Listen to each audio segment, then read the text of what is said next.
আসসালামু আলাইকুম। আজকে যে বিষয়টা আলোচনা করব সেটা এজেন্ট জামাত কি বিএনপির সাথে কি পল্টি নিল, নাকি এজেন্ট বিএনপি এবং জামাত উভয় মেরুতে, অর্থাৎ দুইজন দুই মেরুতে যাচ্ছে, দুইজন দুই পথে যাচ্ছে। এটা কি আসলে তাদের কি কৌশলগত বিষয় কিনা? আপনারা জানেন ৫ই আগস্ট আওয়ামী লীগ সরকার পতনের পর থেকে সবচেয়ে বেশি লাভবান যে দলটি সেটা হচ্ছে জামাত।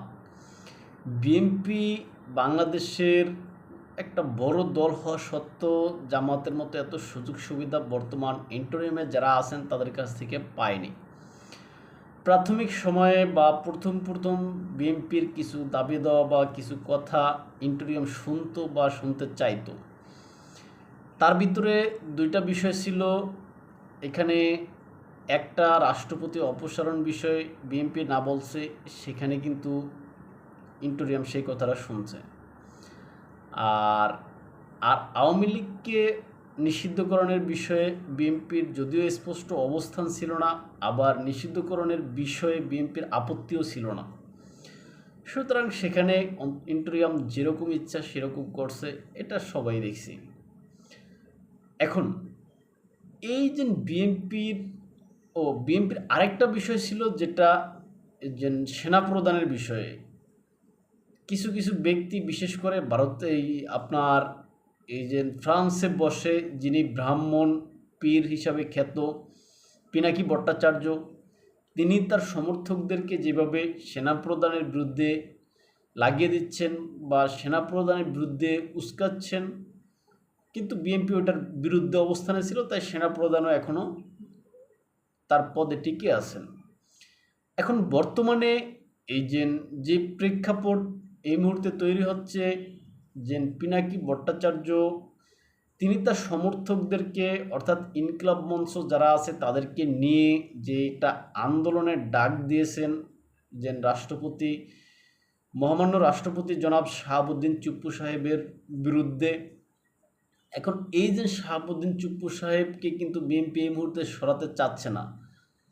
এখন এই যে পিনাকি ভট্টাচার্যের যেই অধীনে এখানে জামাত সমর্থিত বা অন্যান্য ব্যক্তিরা কিন্তু অন্যান্য পক্ষগণ আছেন।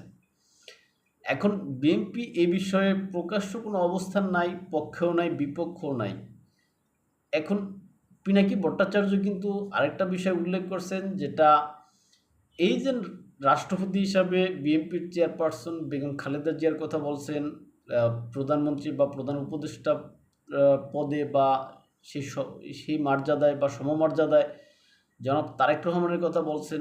এখন আসলে এটি সব কিছু মনে হয় তাদের একটা, অর্থাৎ এই যে পিনাকি যেই কথাগুলো বলছে এটা হয়তো পিনাকির নিজস্ব কথা বা নিজস্ব বিষয়, কিন্তু এর সাথে যে বিএনপির সম্পৃক্ত নেই এটা বোঝা যায়। আর এই যে বিএনপির প্রধান হিসাবে বা রাষ্ট্রপতি হিসাবে বেগম খালেদা জিয়ার নাম এখানে প্রস্তাব করা, এটা পিনাকির একটা কৌশল। কিন্তু আদতে দেখা যাবে যে যখন এই যে রাষ্ট্রপতি জনাব মোহাম্মদ শাহাবুদ্দিন চুপ্পু সাহেবকে যদি হটানো যায়, সেনাপ্রধান বা সেনাবাহিনী যদি তাকে রক্ষা করতে না পারে, যে ৩ থেকে ৪ তারিখের ভিতরে যে একটা আন্দোলন বা সেখানে একটা অস্থিতিশীল পরিবেশ তৈরি করার যে একটা প্ল্যান নিয়ে তারা এগোচ্ছেন, যদি এটা সফল হয় সেই ক্ষেত্রে তারা বিএনপির চেয়ারপারসন জনাব বেগম খালেদা জিয়াকেও কিন্তু রাষ্ট্রপতি পদে বসাবেন না, এটা নিশ্চিত। তারা হয়তো তাদের যেই মাহমুদুর রহমান মান্না সাহেব আছেন, আমার দেশ পত্রিকার যে মাহমুদুর রহমান, এখানে মাহমুদুর রহমান মান্না না, সরি আমি ভুল বলছি, যে মাহমুদুর রহমান সাহেব, তাকে হয়তো দেখবেন যে রাষ্ট্রপতি ঘোষণা করার জন্য তারাই আবার, অর্থাৎ এই পিনাকিরে কিন্তু দাবি করবে, এটার জন্যই কিন্তু আন্দোলন করবে। সুতরাং এই যে বিএনপির সাথে জামাতের বিভিন্ন বিষয়গুলো নিয়েও কিন্তু যে মতবিরোধ আছে, এটা রাজনৈতিকভাবে থাকতে পারে, সবার একমত থাকবে বা ঐক্যমত থাকবে, বিষয়টা কিন্তু এরকম না। এখন এই যে বিএনপি এবং জামাত বর্তমানে দেখা যাচ্ছে যে পিআর পদ্ধতিতে যে নির্বাচনের বিষয়টা জামাত সহ বা জামাতের অধীন বা জামাতের সাথে জোটবদ্ধ, এরকম ধরতে পারেন, যে সমস্ত দলগুলো আছে বা জামাত গেসা যে সমস্ত দলগুলো আছে তারা কিন্তু পিআর পদ্ধতি চাচ্ছে। আর দেশের বড় একটা বড় দল হিসাবে বিএনপি কিন্তু এটা চাচ্ছে না।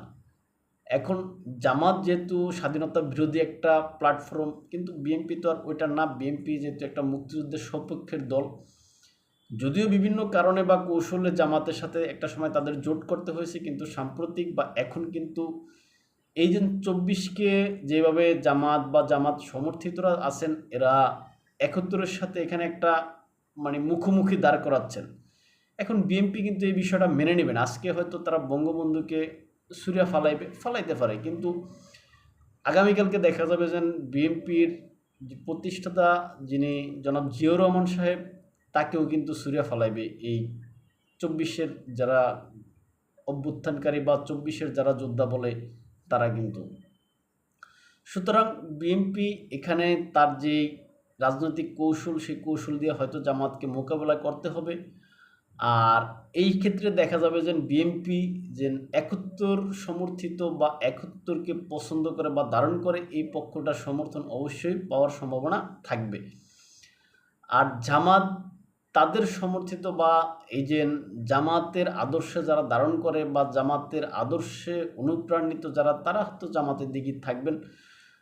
এখন এই যে বিএনপি একদিকে, জামাত আরেকদিকে, এখন এটা যদি বিএনপি বা জামাতের যদি কোনো কৌশল হয়ে থাকে, সেটা কিন্তু আলাদা বিষয়। যেহেতু বিএনপির ভারপ্রাপ্ত চেয়ারম্যান জনাব তারেক রহমানের সাথে কিন্তু লন্ডনে জামাতের আমির জনাব শফিকুর রহমান সাহেবের কিন্তু বৈঠক হয়েছে। সুতরাং একদিকে কৌশলও বলা যায়, আবার অন্যদিকে মনমালিন্যও বলা যায়। এখন আসলে কোনটা সঠিক সেটা আসলে আমরা জানি না, তবে এখানে উভয় বিপরীত মেরুতে যাচ্ছে বলে আমি মনে করতেছি। ভালো থাকবেন সবাই, দেখাবো অন্য কোনো ভিডিওতে অন্য কোনো বিষয় নিয়ে। আসসালামু আলাইকুম।